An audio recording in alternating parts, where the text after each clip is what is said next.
Steelers just released two players from their team over the last, 24, 48 hours. And I don't think I need to pull out the Snoop meme for either of these guys because I think we're all familiar with their names. Safety Trenton Thompson and wide receiver Denzel Mims. Yes, they are no longer part of the Steelers organization. Little intriguing. Obviously, it opens up two roster spots. Maybe you think a move is on the horizon, whether it's free agency or a trade. But also just the fact that, Trenton Thompson, at least, he did some stuff for us. Last year, whenever we had all those injuries in the secondary, he came in and played a decent role. He had a pick against the Bengals. I know he was a stud in the preseason. I can't remember if it was it the preseason this year or 2 years ago? But I think Trenton Thompson's a valuable piece, like a really good depth safety. The problem might be with how we added some pieces to the overall secondary, like Cam Sutton this offseason. Corey Trice is coming back from the ACL. We obviously still have a Darius Rush. I know those are cornerbacks, but you add that to the fact that we have Miles Killebrew, Minkah Fitzpatrick, DeMonte Casey, and then just signed Deshaun Elliott this offseason. And some of those corners, like a Cam Sutton, they can also bump and play safety when needed. They have some versatility. So maybe there was just too many guys on this depth chart in the secondary, particularly even like we want to talk about safety. We got our top four there in Killebrew, Minkah, Deshaun Elliott, and DeMonte Casey. So tough, maybe just some tough luck. But it's weird that it happened right now. Like, why couldn't we just keep Trenton Thompson around for training camp at least and see if he got even better from his first couple seasons here in Pittsburgh? And then with Denzel Mims, I'm thinking the same thing, but honestly, like, I don't think there was as much competition as Thompson had for Denzel Mims. Like, when you look at Mims in the receiver room right now, I thought he had a decent chance to make the roster. Like, outside of Pickens and Van Jefferson and Roman Wilson, like, between those, like, final 3 or 4 spots, it's him, it's Scotty Miller, Marquez Callaway, a couple no-name dudes, with all due respect. Hold on, I'm pulling it up right now. Deuce Watts, Dez Fitzpatrick. I know Dez Fitzpatrick's been around with the Steelers last couple of years, like practice squad guy. Jeray Jenkins, like, who's that? Who? Quez Watkins, did I mention his name? Calvin Austin, like, Mims might have had a chance given his second-round pedigree and everything, but I guess this new receiver coach, maybe Arthur Smith, saw that it wasn't going to be a fit, because the connection with Mims and the Steelers going back to last year, whenever we had interest in trading for him, and I guess ultimately we picked him up, wasn't at the end of the season and put him on the practice squad. The connection was wide receiver coach Frisman Jackson, because Jackson was Denzel Mims' wide receiver coach, I believe, back at Baylor whenever he was there. So Frisman Jackson's no longer here. It's Zach Azani. We got a whole new offensive staff.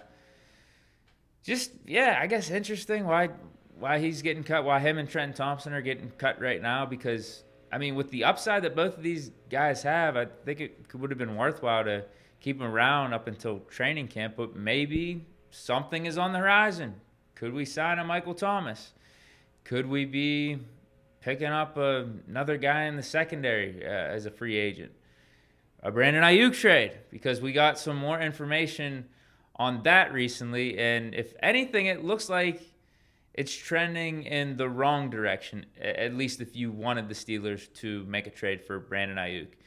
You got Jeff Hartman from the Steel Curtain Network giving his latest on the situation and what he's hearing from within the organization and why they might not be as hot on trading for Brandon Aiyuk. Have a listen. Say this, that the news that we got this morning was that after all this stuff that's been going on with Brandon Aiyuk, the Steelers are backing off.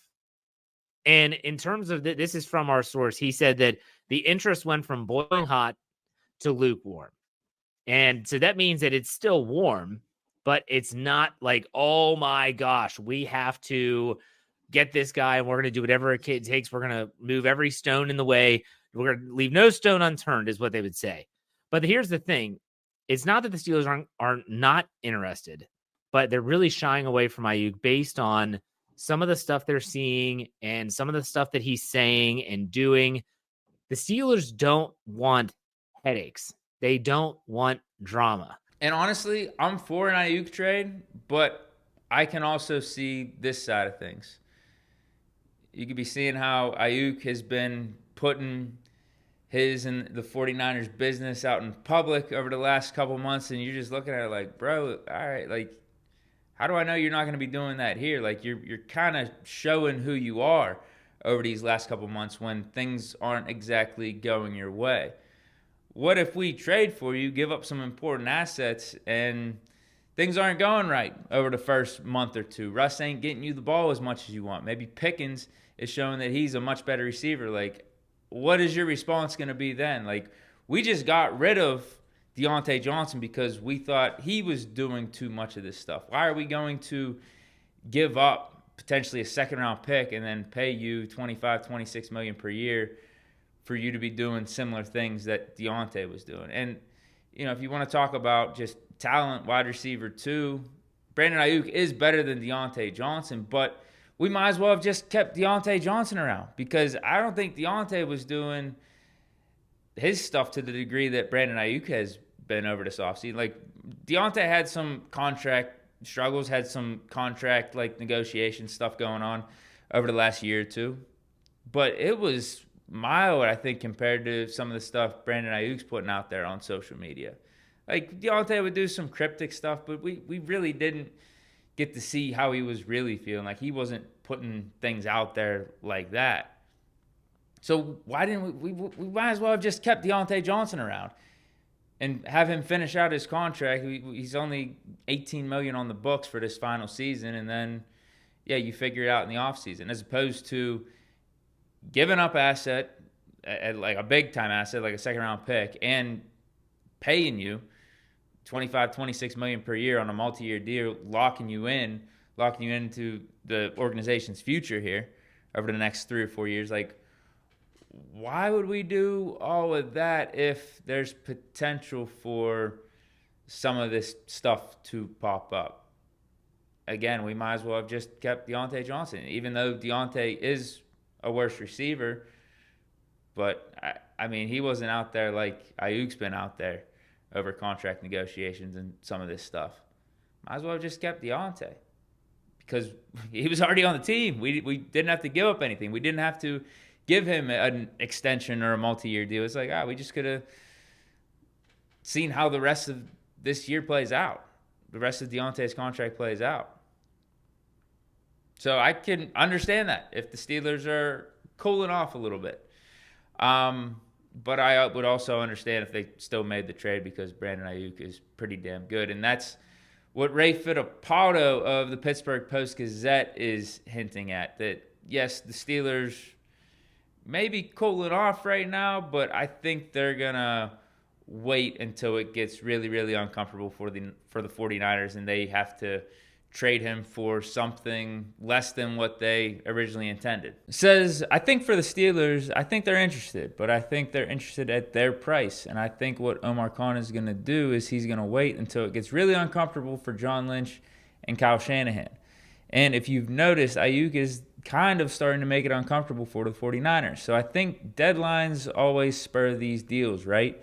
As the season gets closer, I think the 49ers might have a little bit more urgency in moving him. But yeah, listen, guys, it's been out there since March. We've known this has been a thing since March.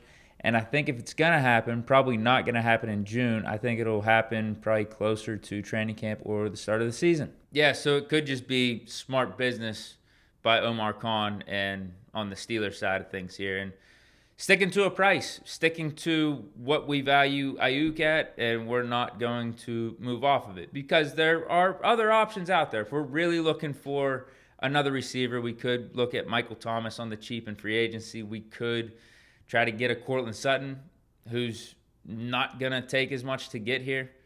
He's going to be a late-round pick, whereas Aiyuk's going to be like a second or a third-round pick. Maybe a third-round pick now. I think he's tanking his value a little bit.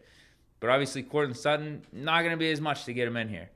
And we don't have to worry about paying him as much as an Aiyuk. Honestly, we could just let his contract play out potentially. I know he's looking for a new deal, but he's in like I think like the 14, 15 million. It might even be a little bit more. I think he's in like the $16 million range.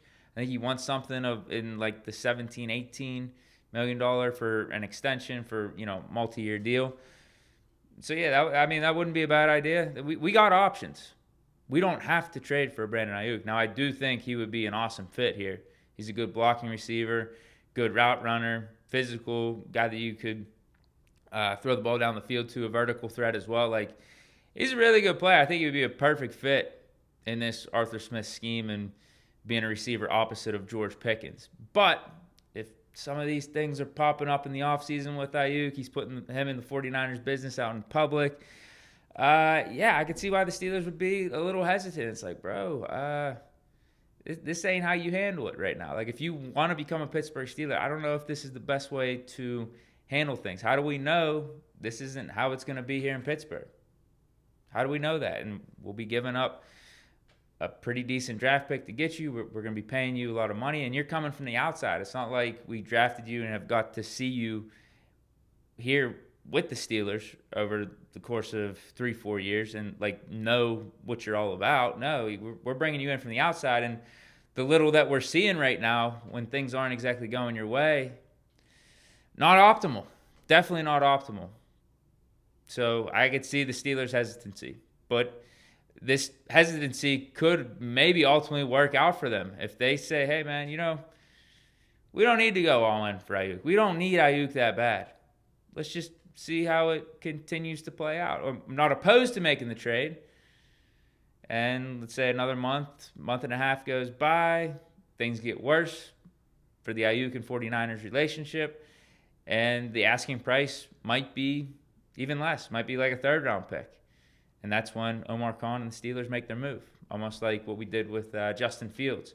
So we'll see, man. Like, I'm still open to the Aiyuk trade. Like, these new reports and this new information does make you pause a little bit and understand why maybe a deal hasn't been done, or why a deal may not be close to be getting done right now in the middle of June.